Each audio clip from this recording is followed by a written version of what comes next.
آج سے 8 کروڑ سال پہلے زمین پر 2 قسم کے جانور بستے تھے. پہلے ایک قسم تھی. یہ تمام کے تمام جانور سوراخوں میں رہتے تھے، بلوں میں رہتے تھے، غاروں میں رہتے تھے. پھر ایک جنس نے فیصلہ کیا کہ نہیں، ہم اوپر اٹھیں گے، ہم آسمانوں کو جائیں گے، ہم درختوں کو لپکیں گے، ہم نے پتے دیکھنے، ہم آسمان دیکھیں گے. ان کو ہم پرائمیٹس کہتے ہیں. یہ پرائمیٹس تھے. ان کا نام، جنہوں نے یہ پہلی کوشش کی، زمین سے آسمان کو پہلی جد و جہد کی، یہ پہلا ایک ذہنی فیصلہ تھا بہت عرصہ پہلے. اور انہی انسانوں، ان کی شکلیں ہم سے نہیں ملتی، یہ عجیب بجو سے ہیں، ان کے سر لمبوترے سے، انڈے کی طرح.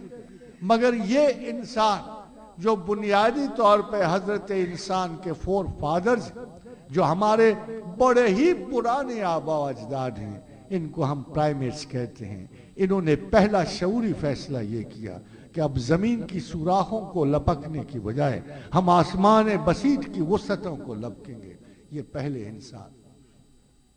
مگر خواتین و حضرات، مہذب انسان کی تاریخ زمین پر نیو سٹون ایج، نیولیتھک ایج سے شروع ہوتی ہے. یہ 40,000 سے پہلے اس کا سراغ نہیں ملتا. 40,000 سال پہلے ایک بہت بڑے برفانی سیلاب میں، جس میں برف 1-2 انچ نہیں، زمین پر 8 میل گہری برف پڑی، اور اس کے بعد بہت ساری زندگی نیست و نابود ہو گئی. جو بچ کے نکلے ان میں پہلے حضرت انسان کا سراغ ملتا ہے. وہ انسان جو آج کی تہذیب کا بانی ہے، وہ انسان جس سے ہماری زیادہ مشابہت ہے، جسے ہم ہومو سیپین کہتے ہیں، سوچتا ہوا انسان، مسلسل سوچتا ہوا انسان.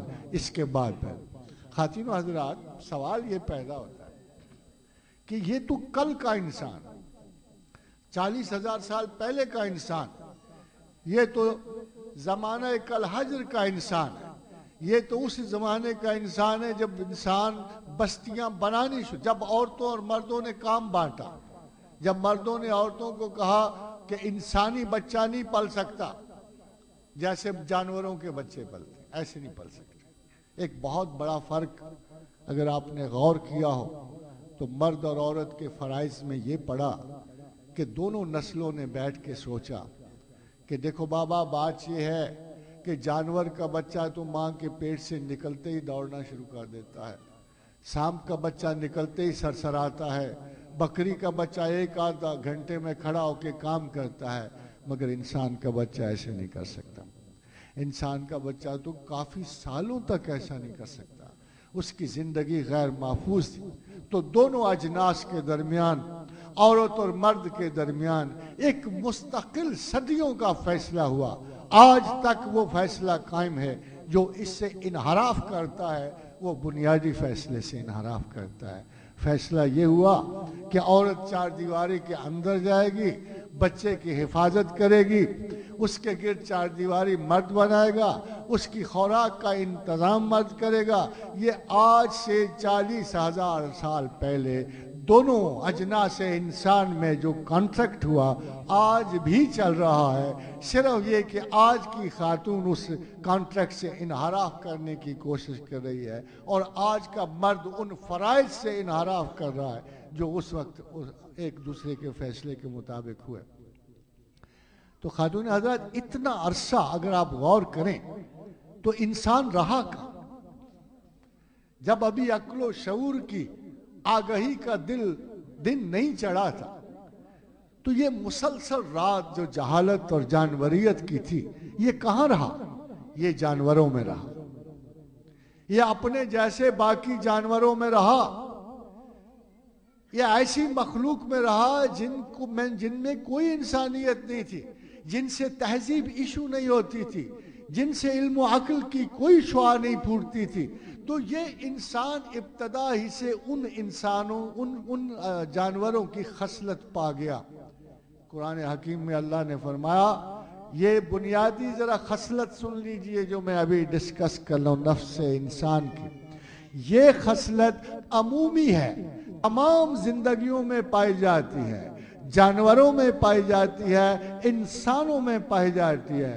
پروردگار نے فرمایا وَأُحْضِرَتُ الْأَنفُسُ الشُّحَّ، ہم نے تمام جانوں کو بخل جان پہ جمع کیا.